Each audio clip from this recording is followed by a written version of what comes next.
Bueno, Dios los bendiga una vez más a todos. Vamos al mensaje del día de hoy. Vamos a ir al libro o a la carta doctrinal o a Primera de Juan, capítulo 4. ¿Qué es lo que vamos a estar mirando un poquito hoy? Y por donde Dios nos permita estar, donde nos permita llegar.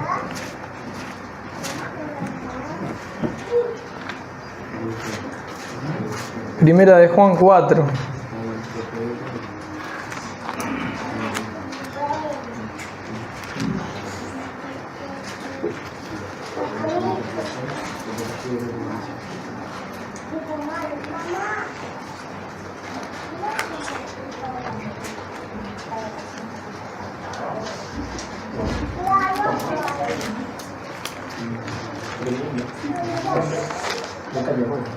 Y mientras buscan Primera de Juan 4, Juan escribe esa carta con varios temas para tocar. Y en el contexto en el que estaban, habían falsos cristianos, falsos maestros, herejías, gnosticismo, bueno, un sinfín de problemas que la iglesia estaba atravesando, y por ende necesitaban discernir, comprender, conocer espiritualmente cómo filtrar los espíritus, las intenciones, las personas, y también cómo sobrellevar las situaciones que podían golpearlos como iglesia. Y en eso, o en ese contexto, es en el que Juan comienza escribiendo la carta para dejar algunos cimientos claros de la palabra de Dios. Si ustedes ven, de repente, el capítulo 1, van a ver títulos que nos van a dar un paneo general, muy general. La palabra de vida, Dios es luz, Cristo nuestro abogado, nuevo mandamiento, el anticristo, después está Hijo de Dios, bueno, y así hasta el capítulo 4, que dice también el Espíritu de Dios y el Espíritu del Anticristo. Y como les digo, Juan tenía el deseo de traer luz, de traer orden a la iglesia, de traer también consolación y darles la capacidad de poder crecer y de discernir. Y llega capítulo 4, si quieren se los leo de comienzo, igual vamos a entrar seguramente en la mitad del capítulo, pero quiero tener un contexto allí. Primera Juan capítulo 4, vamos a estar viendo el verso 1, que dice así: el Espíritu de Dios y el espíritu del anticristo. Amados, no crean a todo espíritu, sino prueben los espíritus si son de Dios. Cuando estamos hablando de espíritu, hago una aclaración para los que recién leen esto, escuchan esto por primera vez. Está hablando de personas, del espíritu, de lo interior de la persona, de las intenciones que hay en la persona, lo espiritual, lo que no se ve a primera vista. No que estamos jugando al espiritismo acá, ¿no? Sino, amados, no crean a todo espíritu, no crean a todas las intenciones que puedan verse a través de las personas, sino tienen que probar los espíritus, probar a las personas si son de Dios. No está diciendo poca cosa, está diciendo prueben. Porque muchos falsos profetas han salido por el mundo. En esto conocen el Espíritu de Dios.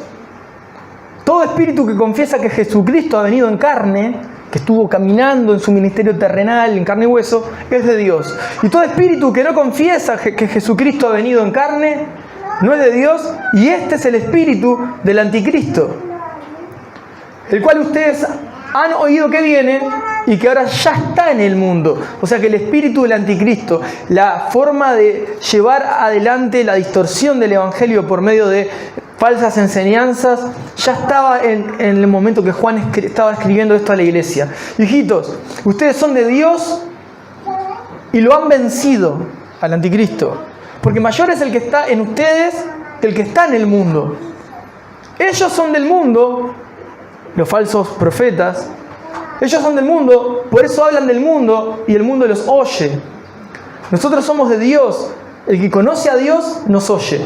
El que no es de Dios no nos oye. En esto conocemos el espíritu de verdad y el espíritu de error. Hasta ahí Juan lo está colocando a todos en un lugar un terreno bastante difícil de transitar, que requiere madurez. Les está diciendo no poca cosa. Les está enseñando que ya habían herejías o falsos maestros que enseñaban que Jesucristo no había venido en carne, por ejemplo. Les estaba enseñando que los que son de Dios han vencido al maligno, no por sus obras, sino por las obras de Cristo en la cruz. Mayor es el que está en ellos, mayor es el que está en la iglesia, mayor es el que está en tu corazón y en mi corazón. Mayor es Cristo que el que está en el mundo. Ustedes son de Dios y lo han vencido porque mayor es el que está en ustedes que el que está en el mundo. Ellos son del mundo, los falsos maestros, los falsos profetas. Por eso hablan del mundo y el mundo los oye.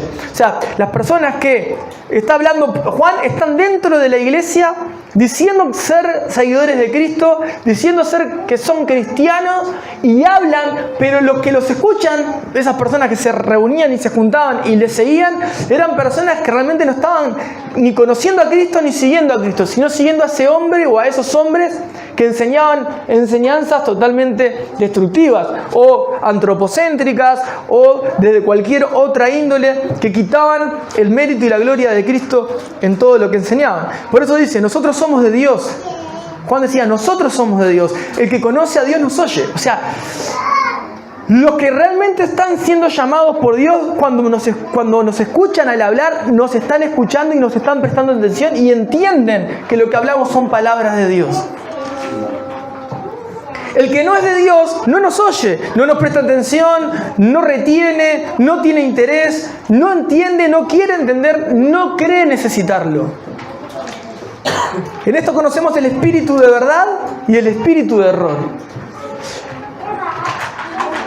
Después no voy a entrar en todos estos detalles porque en realidad no vamos a ir a esto, vamos a ir a lo que sigue. Y tiene ahí por título, al menos en esta versión, dice Dios es amor. El verso 7. Amados, amémonos unos a otros, porque el amor es de Dios. Todo aquel que ama es nacido de Dios y conoce a Dios. El que no ama no ha conocido a Dios, porque Dios es amor. En esto se mostró el amor de Dios para con nosotros, en que Dios envió a su Hijo unigénito al mundo para que vivamos por Él. En esto consiste el amor. No en que nosotros hayamos amado a Dios, sino en que Él nos amó a nosotros y envió a su Hijo en propiciación por nuestros pecados. Amados, si Dios nos ha amado así, debemos también nosotros amarnos unos a otros. Nadie ha visto jamás a Dios. Si nos amamos unos a otros, Dios permanece en nosotros y su amor se ha perfeccionado en nosotros. En esto conocemos que permanecemos en Él y Él en nosotros, en que nos ha dado de su Espíritu. Y nosotros hemos visto y testificado que el Padre ha venido al Hijo, el Salvador del mundo. Todo aquel que confiese que Jesús es el Hijo de Dios, Dios permanece en Él y Él en Dios. Y nosotros hemos conocido y creído el amor que Dios tiene para con nosotros. Dios es amor. Y el que permanece en amor, permanece en Dios y Dios en Él. En esto se ha perfeccionado el amor en nosotros, para que tengamos confianza en el día del juicio. Pues como Él es, así somos nosotros en este mundo. En el amor no hay temor, sino que el perfecto amor echa fuera el temor, porque el temor lleva en sí castigo, de donde el que teme no ha sido perfeccionado en el amor. Nosotros le amamos a Él porque Él nos amó primero. Si alguno dice yo amo a Dios y aborrece a su hermano, es mentiroso. Pues el que no ama a su hermano, a quien ha visto, ¿cómo puede amar a Dios a quien no ha visto? Y nosotros tenemos este mandamiento de Él, el que ama a Dios, ame también a su hermano. Amén. Un texto que Juan incrusta acá en el medio, casi finalizando el capítulo, la mitad para adelante del capítulo 4, que no dice poca cosa, del cual podemos aprender muchísimo, y si nos detenemos verso por verso podríamos hacer prédica tras prédica de un verso, pero sin lugar a dudas, y muchas más quizá. Pero para poder entender mejor lo que Juan está dejando escrito, inspirado por el Espíritu Santo, era necesario por lo menos ponerles en este contexto que les comentaba al principio. Juan sabía que la iglesia estaba padeciendo conflictos por herejías, por falsos maestros. ¿Y qué puede traer una herejía, una falsa enseñanza, una enseñanza errada? Vamos a suponer, yo les puedo decir, miren, ahora Dios me está mostrando que todos ustedes van a tener que entregar el diezmo a mi vida porque el Señor me está llamando a servirles todo el día, todo el tiempo. Y algunos van a entenderlo como una verdad, otros van a ver una luz amarilla de alerta y van a decir, no, esto está mal, no lo dice la Biblia. ¿Y qué va a traer eso? Algunos van a obedecer esa falsa enseñanza y otros no van a obedecer. ¿Y eso qué va a traer entre el pueblo? Disensiones, diferencias, pleitos, conflictos. Y de ese tipo de conflictos es en el que se estaba llenando y se estaba plagando en este momento la iglesia. ¿Por qué? Porque habían falsos maestros enseñando enseñanzas que no eran las correctas. Le dije esta por decirle una, ¿no? Pero podrían haber muchísima más, sobre todo con el gnosticismo en el medio, que enseñaba que el conocimiento o el adquirir conocimiento podía llevar a la persona a ese estado de plenitud o a ese estado de, vamos a llamarle, glorificación en términos cristianos. Entonces, de ahí tenemos que entender lo siguiente. Bueno, ¿qué tipo de cosas fueron las que Juan entendía que estaban sucediendo para incrustar todo esto? ¿Por qué tiene que volver a hablar de cosas tan básicas, pero no dejan de ser profundas, como Dios es amor y este mandamiento es el que recibimos directamente de Jesús como un nuevo mandamiento, con mayor revelación y con mayor profundidad por medio de Jesucristo? Ahora, ¿cuál es la intención de Juan con esto? Que cada uno aprenda a discernir el peligro y a discernir su corazón. El apóstol Pablo también nos enseñaba, examínense unos a otros si están en la fe, examinados sus corazones. O sea, el apóstol Pablo llevaba a la iglesia a que se conozcan a sí mismos, a cada uno de nuestros hermanos. Sus cartas nos dejan esa enseñanza que vos y yo tenemos que aprender a conocernos a nosotros mismos, profundizar en las Escrituras para vernos como por espejo y ver qué intenciones hay en nuestro corazón. Y no solamente eso, sino frente al peligro poder discernirlo y poder saber situaciones difíciles, cómo pasarlas, cómo proceder, dónde me encuentro, con quién me encuentro. Y cuando, por ejemplo, Pablo le escribe a los de Gálatas, son varias iglesias dentro de esa provincia, no es que había una iglesia sola, física, sino que habían varias iglesias locales. Esa carta lleva al conjunto de iglesias locales. Y entonces cuando se dirige y dirigen este tipo de enseñanzas, no solamente aún vamos a reducirlo a esa iglesia local. Porque si bien, sí, estaba yendo a una iglesia local para poder erradicar todas estas herejías y todos estos problemas que estaban teniendo y estas diferencias, el problema de un hermano al no entender y tomar una decisión no estando seguro y después sentir el miedo de ser juzgado o sentir el miedo de ser rechazado por otro, porque si yo entiendo como entiende el otro y no entiendo como entiende él, voy a entrar en una diferencia con el otro y tengo miedo de ser rechazado por el otro porque no lo veo igual o no lo entiendo de la misma manera, o ser juzgado o ser sentenciado, ser rechazado. Y ese tipo de situaciones estaban latentes dentro de la iglesia. Ahora, ¿qué pasa con esto? ¿Por qué Juan dice en el perfecto amor echa fuera el temor? Justamente porque si uno está perfeccionado en esto, sabe que ese tipo de situaciones iban a ser situaciones que iban a poner a prueba el corazón de cada uno. Si uno estaba seguro de quién era Dios y conocía perfectamente lo que Dios llamaba a hacer, que era amar, iban a saber pararse frente a estas situaciones y sobrellevarlas no en amor pasivo, sino en amor en acción.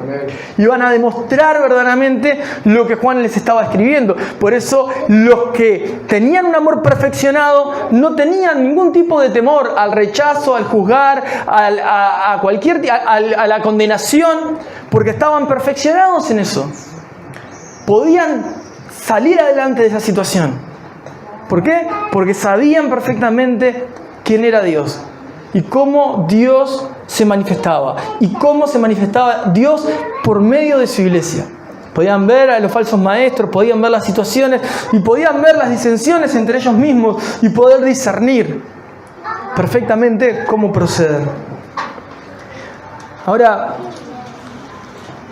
viendo que Juan escribe sobre esto y los mandamientos son claros, en el amor no hay temor, sino que el perfecto amor echa fuera el temor, porque el temor lleva en sí castigo. Interesante, ¿no? El amor echa fuera lo que es el temor. El temor lleva en sí castigo. ¿Y cuál sería el castigo de tener temor? Si vemos en términos teológicos profundos, cristológicamente, cristocéntricamente, podemos pensar, bueno, si yo no creo efectivamente o claramente el sacrificio de Cristo y creo que tengo que hacer algo, cooperar con mi salvación o algún tipo de obra o un tipo de conocimiento para poder alcanzar la salvación, indudablemente este amor no ha sido perfeccionado en mí y el castigo va a estar en mí, porque en realidad mi amor no es perfecto en Dios, pero Dios me llama a amar perfectamente. Por lo tanto, viéndolo de ese lugar que podría ser perfectamente, pero también hay algo más. El que teme, el que tiene miedo, está recibiendo ya castigo en sí mismo. No hay peor cosa que la persona que tiene temor. ¿Temor de qué? De lo que no sucede y tengo miedo que suceda. En este caso, rechazo, juzgamiento, condenación, porque era la situación en la que estaban viviendo. Y caminar y vivir en esa situación, en ese sentir, les estaba demostrando Juan diciendo, si este es el diagnóstico, si este es tu diagnóstico, estás en temor, pero aún necesitas ser perfeccionado en el amor. Porque el perfecto amor echa fuera el temor. El perfecto amor es Dios, el perfecto amor es el amor transformado en la vida del creyente por la obra del Espíritu Santo en uno.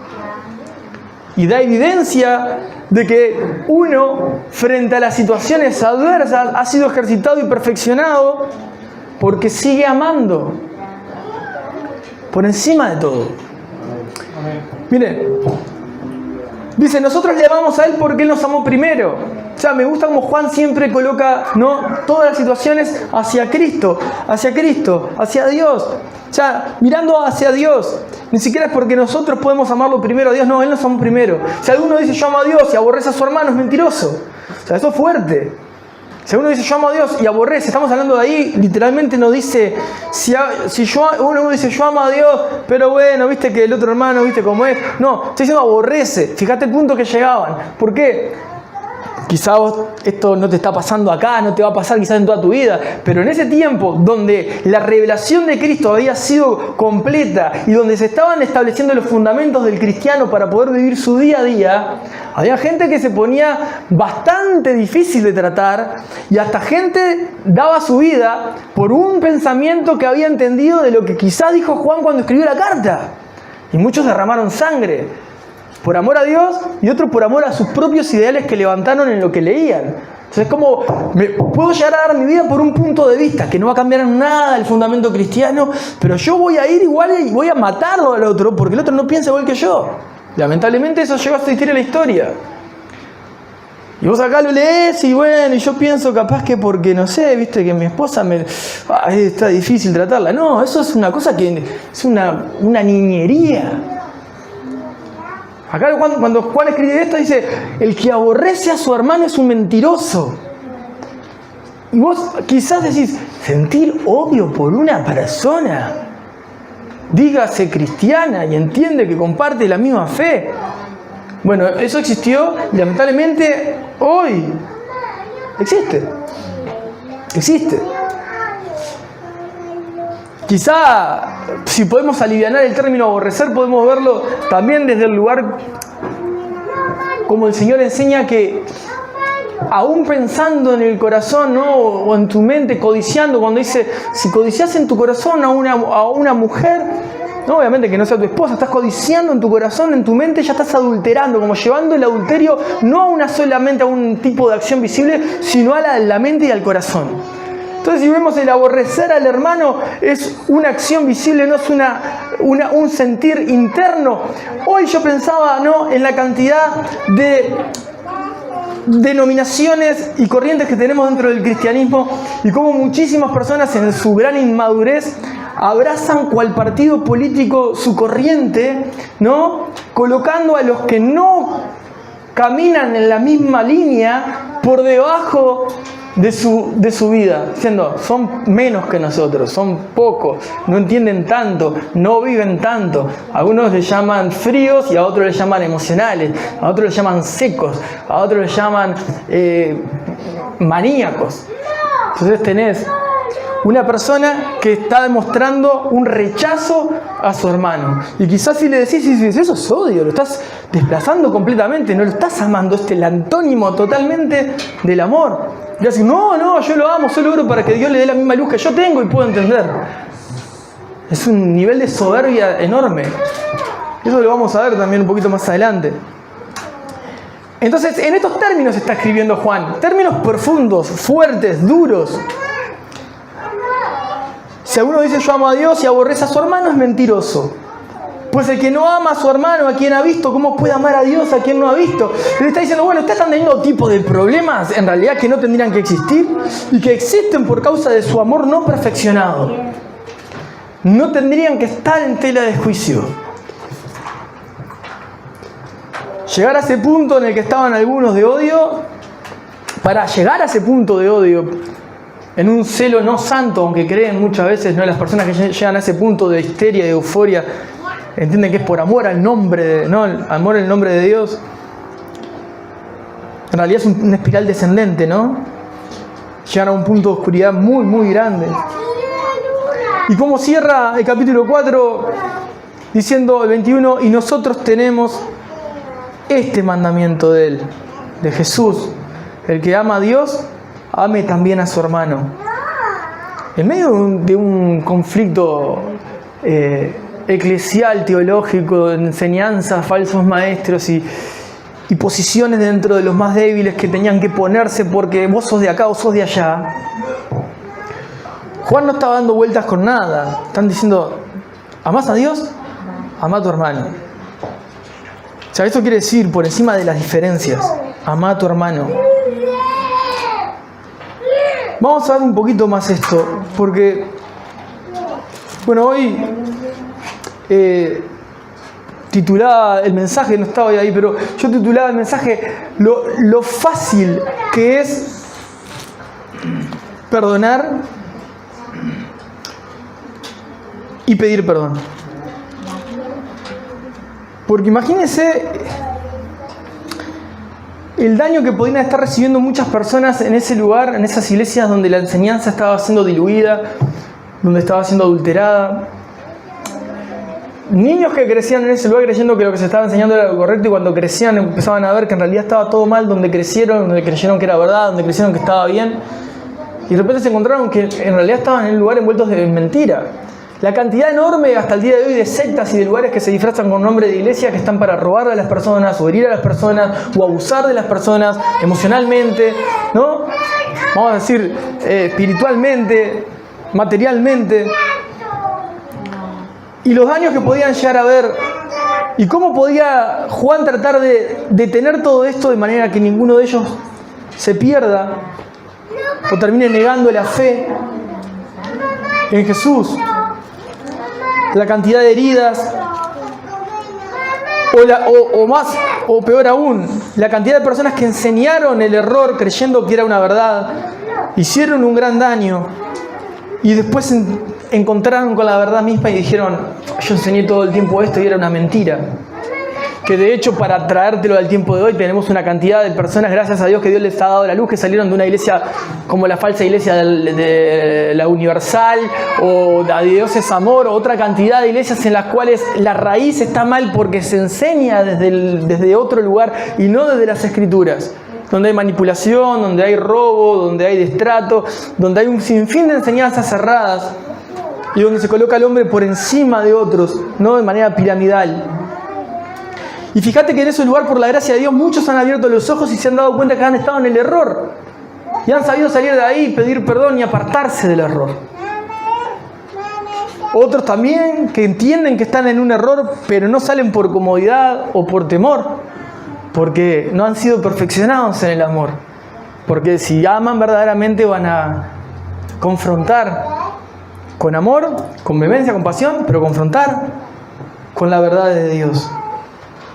Ahora, voy a compartirles, vamos a ir a Lucas.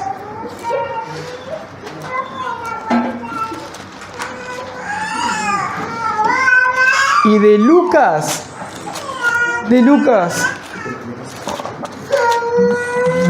vamos a ir al capítulo 23. Lucas 23. Y de Lucas 23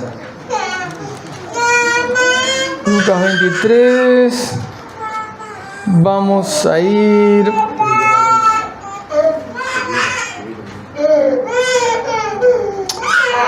al verso 26. Lucas 23, verso 26 en adelante. Le voy a mostrar un ejemplo que es sumamente conocido, pero me parece oportuno que lo podamos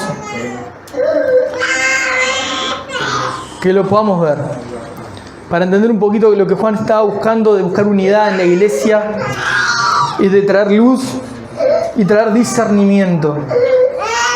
Ahí en Lucas 23, el verso 26, lo que tienen ahí por título, al menos en esta, dice crucifixión y muerte de Jesús. Crucifixión y muerte de Jesús. Y el verso 26 dice así: y llevándole, tomaron a cierto Simón de Cirene, que venía del campo, y le pusieron encima la cruz para que la llevase tras Jesús. Estos momentos previos a Cristo ser crucificado. Y le seguía gran multitud del pueblo y de mujeres que lloraban y hacían lamentación por él.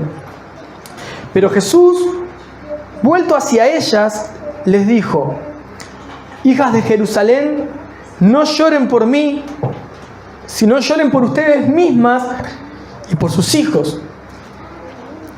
Porque aquí vendrán días en que dirán: bienaventuradas las estériles y los vientres que no concibieron y los pechos que no criaron. Entonces comenzarán a decir a los montes: caigan sobre nosotros, y a los collados: cúbrannos. Porque si en el árbol verde hacen estas cosas, en el seco, ¿qué no se hará? Llevaban también con él a otros dos que eran malhechores para ser muertos.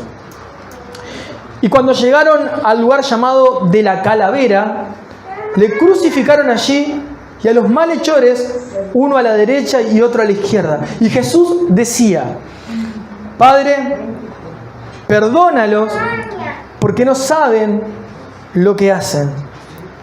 Y repartieron así entre sí sus vestidos, echando suertes. Hasta ahí. Este momento es sumamente conocido, creo que la mayoría lo recuerda. Se lee, seguramente, probablemente, nosotros capaz no llevamos ese hilo conductor, pero lo que coloquialmente llamamos Semana Santa, generalmente esto se lee, se comparte, se va leyendo previamente, reunión tras reunión, hasta llegar a la muerte de Cristo y a la resurrección de Cristo. Ahora, ¿qué es lo que quiero mostrarle con este momento? ¿Qué es lo que estaba pasando? Las lamentaciones de las mujeres, el llanto, Jesús hablándoles y enseñándoles hasta aún en esos momentos, hasta que llega a un momento de orar al Padre y decir: perdónalos porque no saben lo que hacen. Y repartieron entre sí sus vestidos, echando suertes. Esto que Jesús está diciendo, esta oración: Padre, perdónalos porque no saben lo que hacen, tiene la misma raíz, y eso lo vamos a ver casi en el final, pero le voy a leer un par de conexiones más con lo que Juan escribe, inspirado por el Espíritu Santo, a la iglesia, lo que leímos anteriormente. Un poco más atrás también en Lucas, si pueden vayan al capítulo 7, y ahí vamos a estar viendo también en el capítulo 7 También un texto conocido. Quiero que recuerden esa oración de Jesús. Padre, perdónalos porque no saben lo que hacen. Y ahora vamos a leer acá un momento en la historia. Justo creo que la semana pasada o la anterior hice un comentario sobre este texto un miércoles. No sé si el anterior no, porque no estuve el otro miércoles. Jesús en el hogar de Simón el fariseo. Se los voy a leer así tenemos contexto y puedo explicarles un poquito. Uno de los fariseos rogó a Jesús que comiese con él. Y habiendo entrado en casa del fariseo, se sentó a la mesa. Entonces una mujer de la ciudad, que era pecadora, al saber que Jesús estaba a la mesa en casa del fariseo, trajo un frasco de alabastro con perfume, y estando detrás de él, a sus pies, llorando, comenzó a regar con lágrimas sus pies, y los enjugaba con sus cabellos y besaba sus pies y los ungía con el perfume. Esto hacía esta mujer pecadora a los pies de Jesús. Cuando vio esto el fariseo que le había convidado, dijo para sí: si fuera profeta, conocería quién y qué clase de mujer es la que le toca, que es pecadora.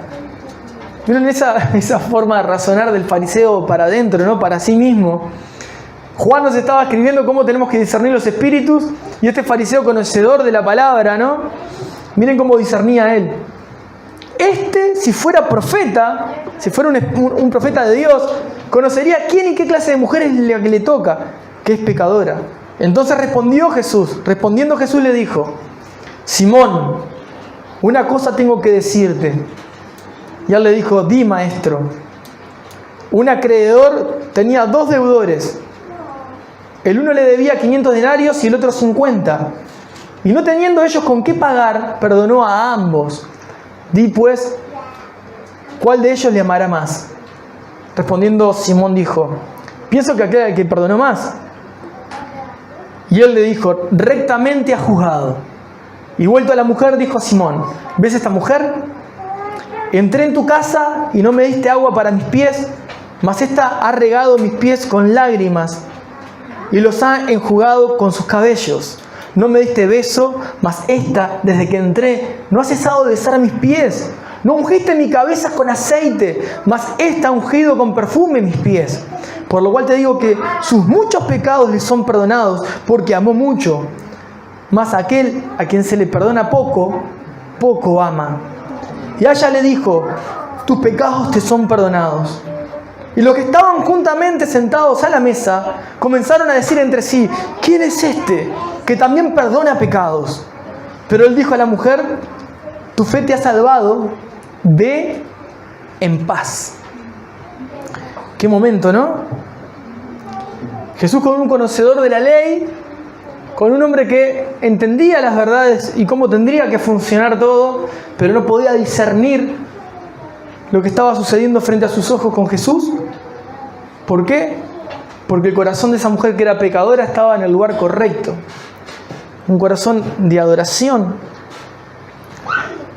Y la forma de juzgar del fariseo demostraba que no estaba juzgando rectamente, ni conforme a la voluntad de Dios. ¿Qué estaba haciendo Juan cuando les escribía hoy en 1 Juan capítulo 4? Enseñándoles a discernir entre falsos profetas y los verdaderos hombres de Dios, para que no caigan en un pecado semejante como la de este hombre, que ya estaban cayendo. Por eso habían diferencias, habían disensiones, habían divisiones dentro de la iglesia. Habían personas que no sabían discernir, entender, pesar los espíritus, las intenciones de las personas que tenían enfrente. No le daba la capacidad, no le daba la luz. Entonces creían cualquier cosa que le decían, aceptaban cualquier cosa que les hablaban. No ponían en tela de juicio, no había discernimiento, no había guía del espíritu. Eran inmaduros. Algunos no habían nacido, no, o sea, no eran espirituales, no habían nacido, no tenían luz porque no habían nacido. Y Juan tenía que explicarles: escuchen, si ustedes escuchan a Dios, los que escuchan a Dios son de Dios, los que no son de Dios no escuchan a Dios, van a buscar las cosas que están en el mundo, la forma en la que el mundo enseña.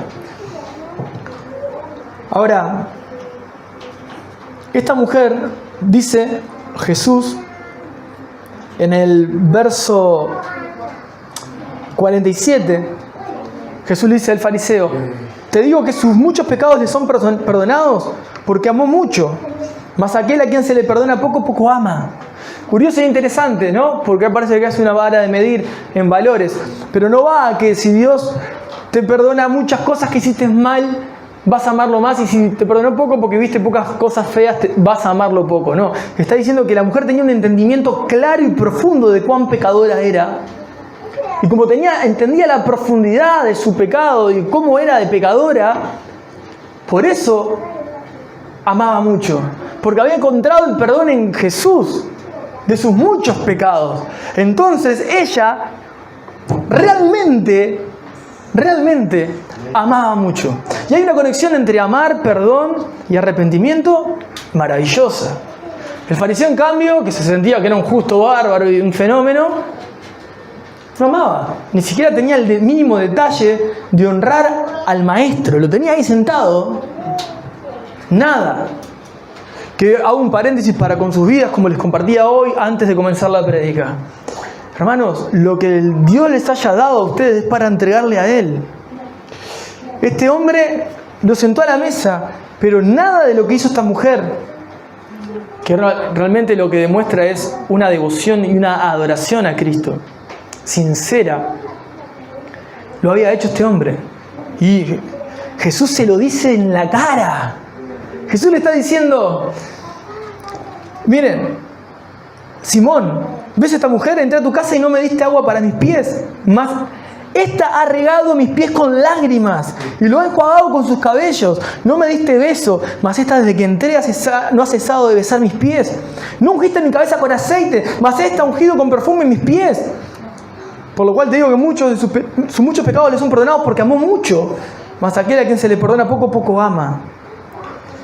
Y después le dijo: tus pecados te son perdonados. Pero esta forma en la que Jesús demuestra que la persona que vive en devoción a Cristo es una persona que tiene un entendimiento claro de sus muchos pecados perdonados.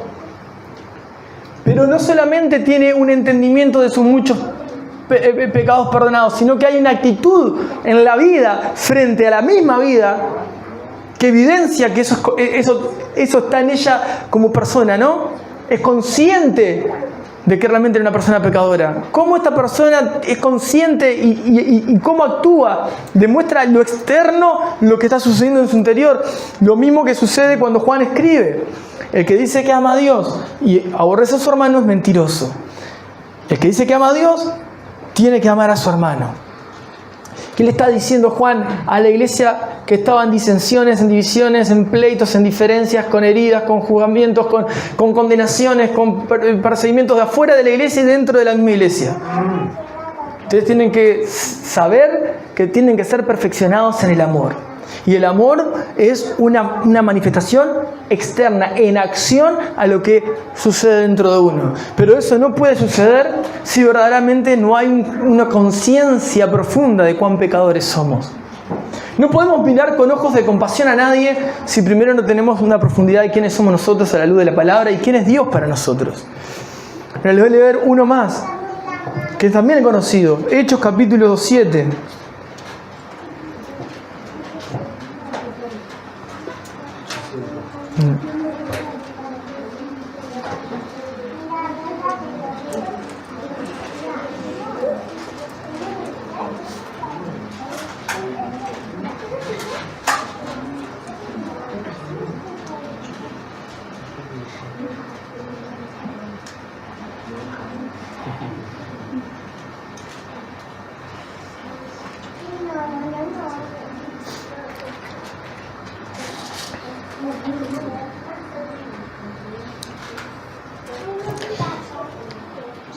Hechos 7, vamos a leer del verso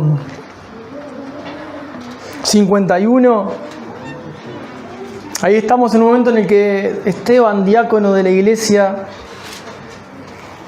estaba a punto de morir porque estaba predicando el evangelio y las personas que tenía a su alrededor no soportaban escuchar la palabra de Dios. Y ahí en el verso 51 Esteban dice algo bastante fuerte, dice, duros de cerviz e incircuncisos de corazón y de oídos. Duros de cerviz. Personas duras en inclinarse delante de la voz de Dios. Ustedes resisten siempre el Espíritu Santo, como sus padres, así también ustedes.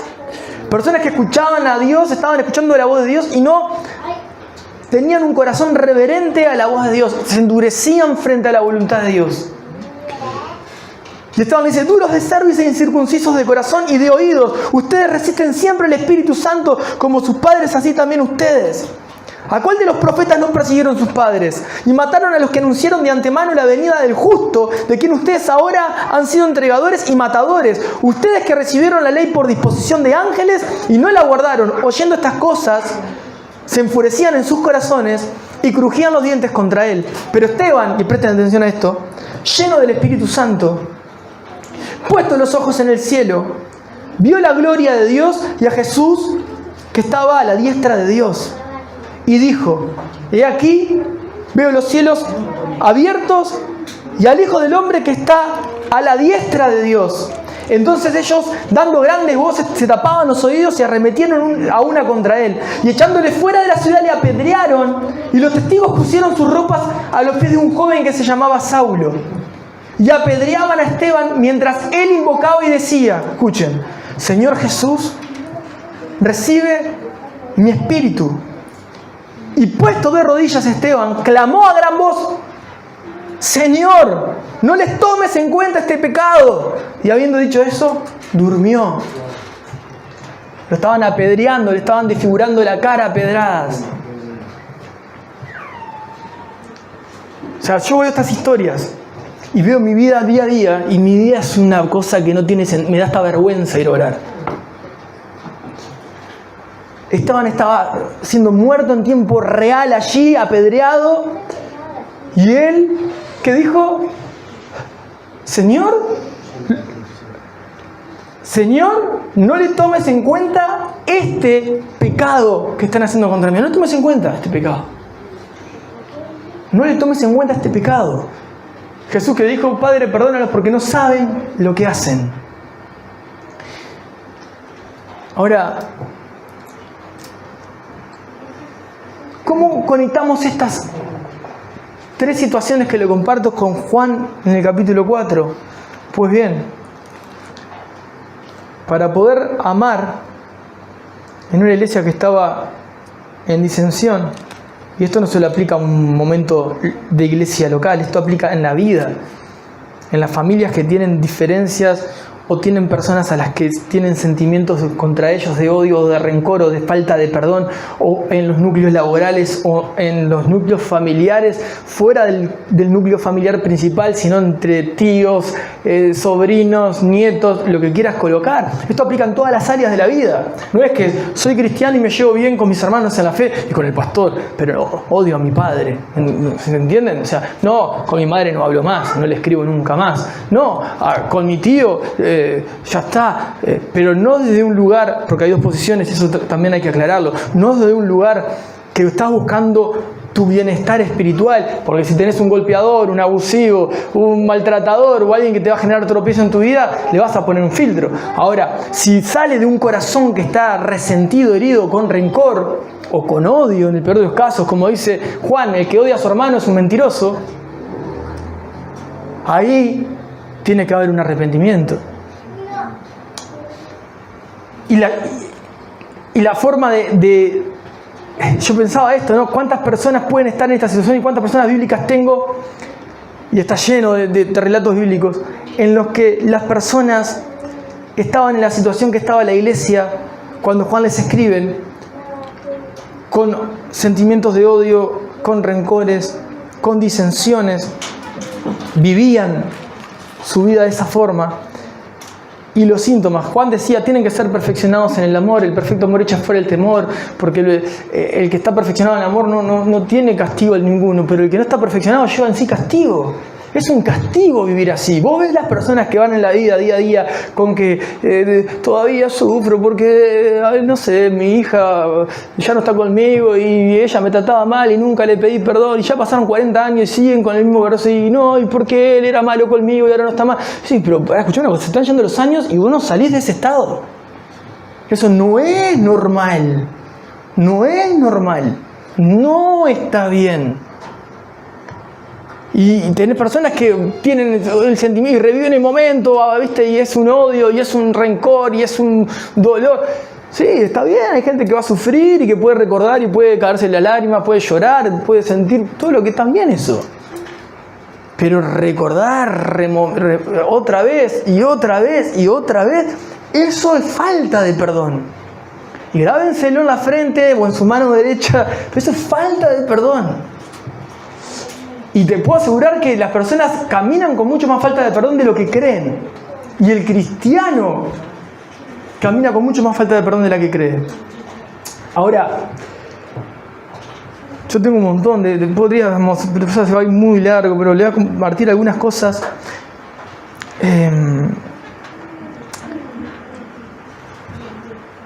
Para pensar un poquito. Hay algunas situaciones. Por ejemplo, voy a hablarles así muy por arriba. En 1 Samuel, en el capítulo 18, no se los voy a leer ahora, solo se los voy a compartir. Ustedes después lo pueden leer en 2 Samuel, en 1 Samuel 18.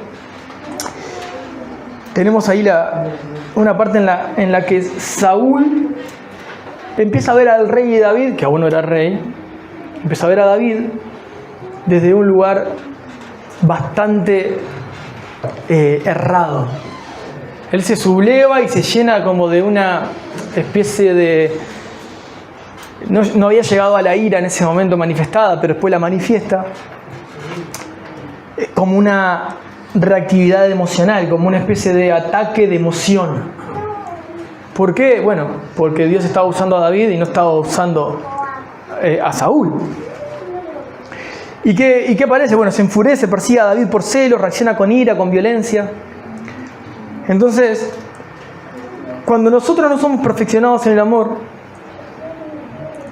cuando no comprendemos la profundidad de los pecadores que realmente somos, estamos casi inhabilitados, incapaces de poder mirar con ojos de compasión, o mirar con amor, o de comprender la obra de Dios aún en el corazón del otro.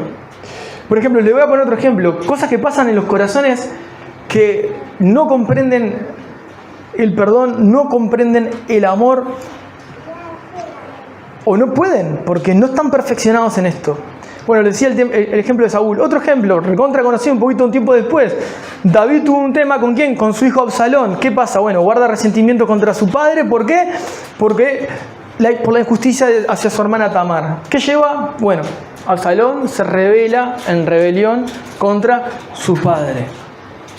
¿Qué hay ahí? Rencor y ¿qué? Amargura. Otra cosa, por ejemplo, esto es más conocido. Pedro, cuando viene a buscar al Señor Jesús, sale, corta la oreja de un soldado. ¿Por qué corta la oreja de un soldado? Porque estaba a la defensiva. Una persona que no perdona, vive a la defensiva. Una persona que no perdona tiene una reactividad emocional. O sea, quiero decir, una actividad exagerada de las emociones sin control, sin dominio propio. Como le decía Saúl. Por ejemplo, si no, tenemos el otro caso, como les dije, Absalón. Rencor y amargura. El rencor y amargura no necesariamente lo vas a ver como una explosión externa, sino hay una implosión hacia adentro. El rencor y la amargura también es falta de perdón. La defensa. Bueno, Pedro se mostró la defensiva no solamente cuando vinieron por Jesús, una más fuerte, que ahí sí se demostró la defensiva y pecando, sin ningún tipo de tapujo. Cuando le preguntan a él en más de una oportunidad, o le aseveran que él era uno de los seguidores de Cristo, y él se defiende a la defensiva. No, yo no soy, te equivocas. No, a la defensiva. Yo no, yo no, todo no. Todo el argumento que le iban a presentar era un no. Eso es estar a la defensiva. Y Pedro lo demostró ahí. Otra característica de esto, juicio y crítica. Como, por ejemplo, los fariseos. Juzgaban a la mujer pecadora y criticaban a Jesús por permitir que ella lo toque, por ejemplo. No solo ahí. El fariseo que les leí tuvo la misma actitud.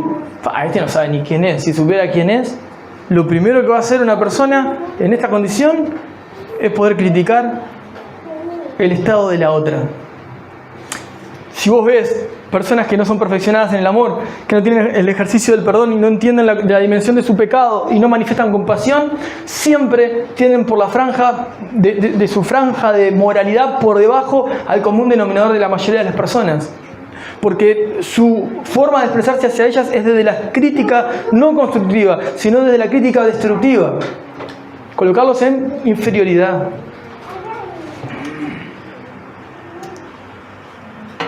Bueno, otro ejemplo, Jonás no reconoce su pecado, y no reconoce su pecado, y Jesús le dice, pero no puede ser que te pongas mal así, porque se te seca la plantita que tenías para hacerte sombra, y no discernís que estas personas que están allí no pueden entender entre su mano izquierda y su derecha, no disciernen, no tienen el conocimiento que vos tenés y manifestás todo lo contrario. Fíjate qué ironía.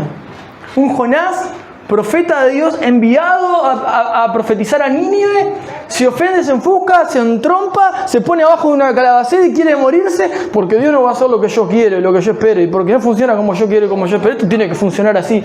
Así. Ese era Jonás. ¿Qué le pasaba a Jonás? Bueno, le faltaba mucho autoconocimiento, examinar su corazón, no podía ver su ceguera.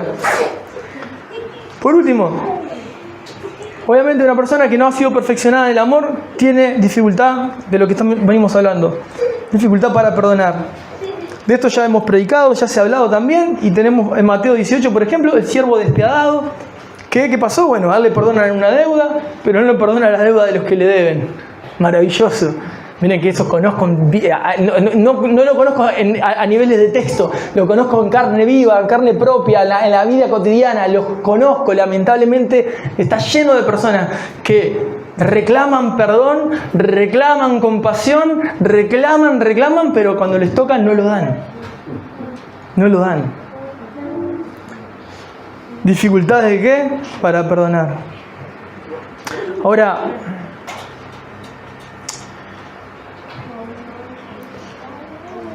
viendo estos textos, pensando en lo que Juan estaba tratando de hacer con la iglesia, incluso cuando dice, nosotros le amamos a Él porque Él nos amó primero, piensen en esta mujer que estaba a los pies de Jesús. Ella entendía claramente qué gran pecadora era, qué gran Dios tenía. Por eso podía amar mucho, porque mucho le había sido perdonado.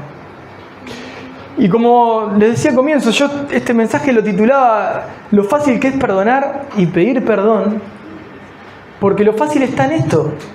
El que ama a Dios y el que tiene un conocimiento claro de cuán pecador es, de la gravedad y lo grande que es sin Cristo, lo gran pecador que es uno sin Dios, es imposible aún, porque tenemos al Espíritu Santo que nos capacita para esta obra, de no mirar a los demás con ojos de compasión. ¿Por qué le digo lo fácil que es perdonar? Porque si uno realmente tiene conciencia de quién era sin Dios y tiene conciencia de cuánto Dios le ha perdonado, ya no mira la falta del otro como un tema personal. Y hay dos cosas que hay que tener claras en esto, porque no tenemos que mirarlo con ojos de soberbia, porque ahí hay un gran problema, sino con los ojos de compasión con los que Cristo nos mira. Si nosotros tenemos ofensas delante nuestro, que las vas a vivir toda tu vida en este caminar, millones de veces por todos lados, y tenés una ofensa, tenés otra, lo que quieras imaginarte, lo que quieras padecer, y si lo estás padeciendo, si lo has padecido, y la tenés enfrente, y si la tomás personal, todavía no fuiste perfeccionado en el amor, porque personalmente no tenés que tomar ninguna ofensa. Es más, Jesús decía, mirá, no es con ustedes, si los persiguen a ustedes, si a ustedes les hacen daño, no vienen por ustedes, es por mí, es por causa de mí. ¿Y cómo puedes mirar esto? Porque lo voy a hacer de manera irónica para que se entienda. Vos podés ver a alguien que te trate mal, que te insulte, no sé, lo que quieras poner, y vos podés tener este pensamiento. Claro, no le da. ¿Qué va a hacer? ¿Viste cómo reacciona? Te das cuenta enseguida que tiene algún problemita. Entonces, ¿qué estás haciendo? ¿Estás mostrando compasión? No, te estás colocando en un lugar superior. No estás logrando ver la falta. ¿Entendiendo? Decís, diferente sería yo sé por qué reacciona así. Si yo soy peor, yo conozco lo que es estar en ese lugar. Yo conozco y reconozco ese tipo de sentimiento. Yo conozco y reconozco ese tipo de actitud. Pues yo soy igual o peor. O porque yo fui igual o peor, que sería más lindo. Pero yo ya no quiero estar ahí. Ahora yo puedo ver con ojo de compasión porque yo sé lo que se sufre estando en ese lugar. Yo sé lo que se sufre estando en ese lugar. Yo sé lo que se padece estando en ese lugar. Porque si me dejaras a mí, yo sería peor sin Dios. Y ahí estás mirando con ojos de compasión. Ya no estás mirando con ojos de ira.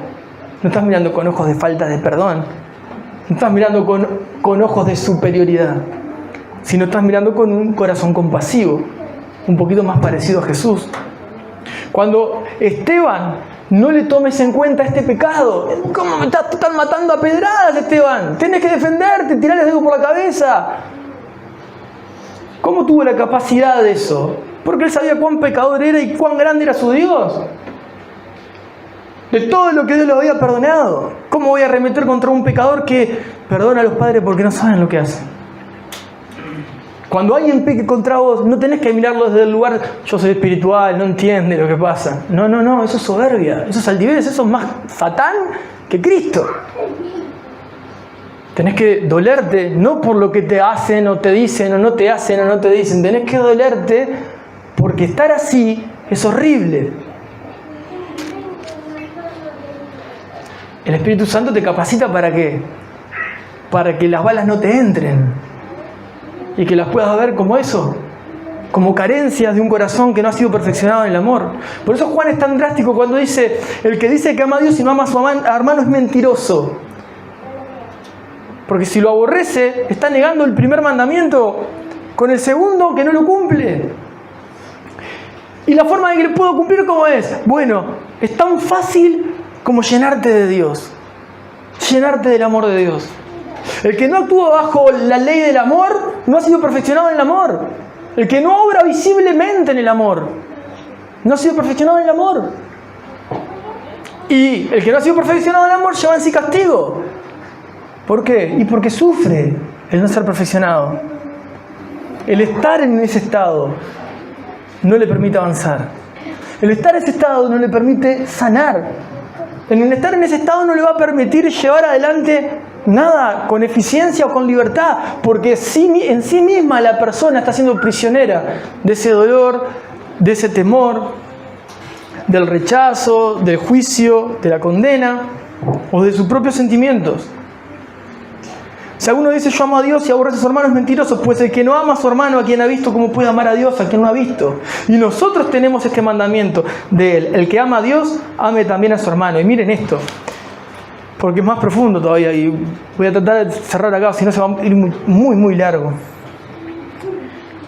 Hoy la iglesia de Cristo en tiempo real en el mundo tiene una enorme diversidad de culturas dentro de la iglesia, de formas de proceder, de formas de andar, de formas de responder. Lamentablemente muchos se abrazan y se casan más con la cultura y con las formas que vivir bajo la ley del amor de Cristo. ¿Qué sucede con esto? Bueno, lo que sucede es que no están comprendiendo que Dios nos llamó a ser uno para que el mundo crea, como venimos hablando, ¿verdad? Esto implica que estas personas tienen que andar, querer, buscar y pensar exactamente igual. No, totalmente no. Vos sos totalmente diferente a mí en millones de aspectos. Vivís de manera diferente, te administrás de manera diferente, priorizás de manera diferente, te relacionás con Dios de manera diferente. No vamos a ser iguales y no tenemos que ser iguales. Ahora, ¿cómo se puede lograr en una iglesia que venía en esta situación? ¿O cómo puedes lograr vos en una realidad que te toque? Familiar, laboral, eclesial, interdenominacional, lo que quieras colocar. ¿Cómo podemos lograr nosotros vivir bajo esta norma? Bueno, tenemos que entender algunas cosas. Primero, el Espíritu Santo es el agente santificador. Es el que obra la santificación en la vida del creyente. Y esa obra, ese agente santificador que es el Espíritu de Dios, tiene sus procesos en los corazones, en las personas. Ese agente santificador es el que está obrando, es el restaurador, el ayudador, el paracletos. Estos hermanos,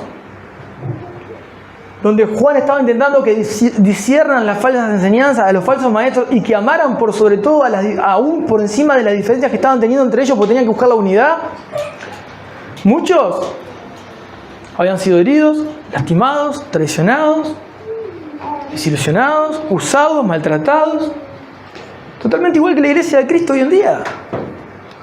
Si algo escucho siempre dentro de la iglesia, no dentro de esta congregación de 4 paredes, no, de todos los hermanos que conozco de todos lados, es lo que se sufre y es lo que se padece por ser diferentes.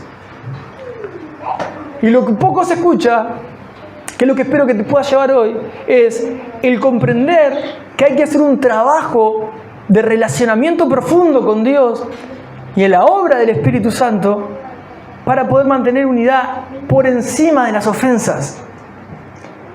Si yo tengo una persona que es bruta al hablar y siempre que es bruta al hablar y destrata a la gente y lastima, pero es una persona que ama a Jesús y está en ese proceso, y tenés a todo el mundo que lo conoce de cualquier congregación te va a decir el mismo argumento de la persona, evidentemente tiene esa debilidad o ese defecto, no lo elimina del cielo.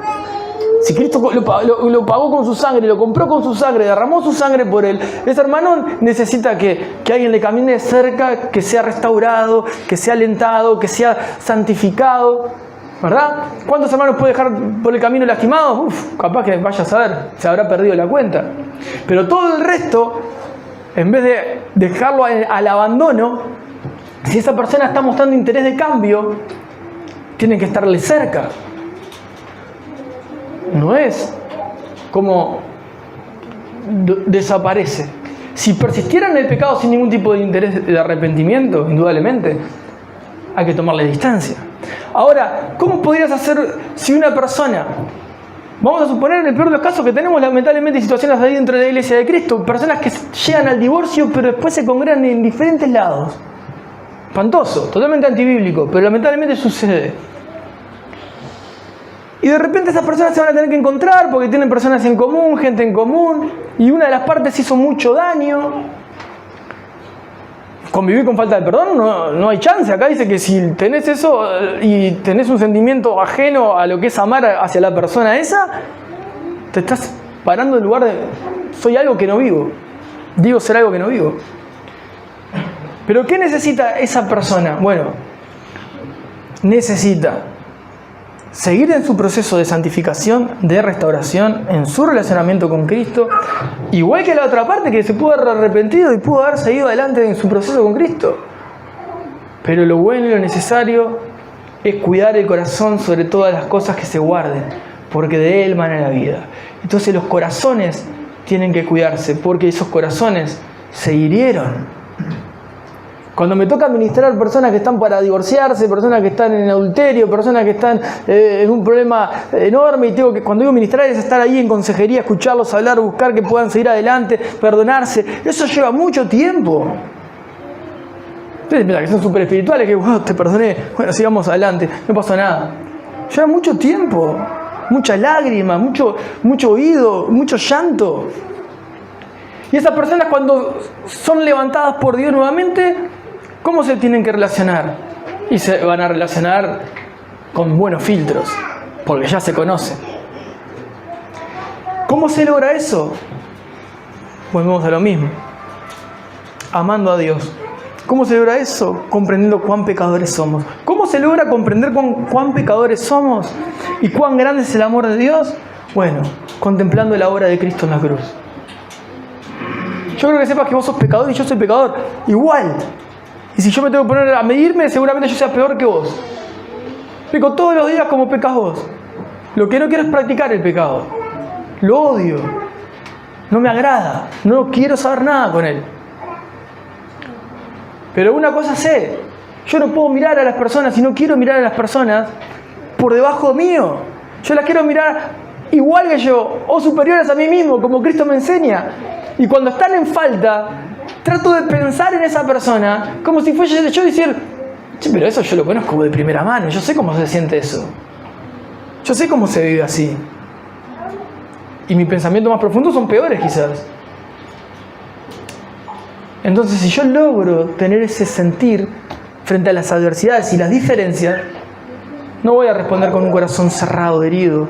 No me voy a volver un Absalón, ni un Saúl, ni un Pedro, sino que voy a poder mirar con ojos de compasión, cual Esteban siendo apedreado, cual Cristo yendo a la cruz, cual esa mujer quebrantada delante de la presencia de Dios. Hermanos, la falta de perdón es evidente en los corazones que no responden en la acción del amor en las personas. El que no ama a Cristo, el que no tiene tiempo de comunión con Dios, el que no se derrama delante de Él, el que no le adora, el que no le busca, el que no está allí en la presencia de Dios entendiendo cuán pecador es. Glorioso intercambio cantábamos hoy. El que no pasa en ese tiempo, en esa búsqueda de intimidad, entendiendo su condición. Cuando venga la adversidad, lo va a zarandear de un lado a otro fácilmente porque no está siendo perfeccionado en esto, porque no se está tomando el tiempo de pensar en el dolor, en el amor, en el arrepentimiento, en el perdón, que son cosas que recibió por medio de Cristo, cosas que recibió por gracia. El perdón lo recibimos por gracia. El arrepentimiento de nuestro corazón por nuestro pecado lo recibimos por gracia. Y no me puede decir, mirá que yo soy una buena persona. No, no sos una buena persona. Yo tampoco lo soy. Tenés que ser honesto delante de la palabra. Dios es perfecto, vos sos perfecto. Bueno, no soy tan perfecto, pero yo me considero bueno. ¿Dentro de qué parámetros? Dentro de lo que vos considerás bueno. Pero si te pones a la luz de Dios, es imposible. Por eso necesitamos el regalo más grande que es Cristo. Porque Él nos perdonó de todos los pecados que nosotros no podemos pagar. Y si yo entiendo ese sacrificio por mi vida, cuando alguien peque contra mí, me voy a acordar todas las veces que yo pequé contra Él. Y no lo voy a poder mirar de la misma manera. No voy a poder responder de la misma manera. Amén. Estamos cerquita de las fiestas. Es un buen tiempo para reflexionar sobre esto. Arrepentimiento, perdón, conocimiento de uno mismo, examinarse el corazón. Por favor, no creamos que somos buenos, que las cosas funcionan de manera mecánica, que es A y B y entre medio no pasa nada, cambiamos rápidamente. No. La asistencia del Espíritu Santo, la obra del Espíritu de Dios, la intimidad con Dios, fundamental, hermanos. Si no tenemos esto, no tenemos nada.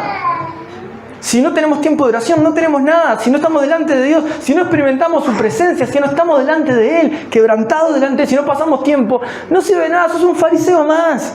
Caemos en ese fariseísmo de comprender todas las cosas, pero es como, con respeto de todos los arquitectos, como un arquitecto que se recibió pero nunca lo llevaron a ejercer nada en tiempo visible. Después cuando tiene que ir no sabe cómo responder frente a la demanda del que está ahí, en sucio, con toda la bolsa de Portland, haciendo pozos, encontrándose con problemas que, ese problema no me lo enseñaron, no sabía qué hacer.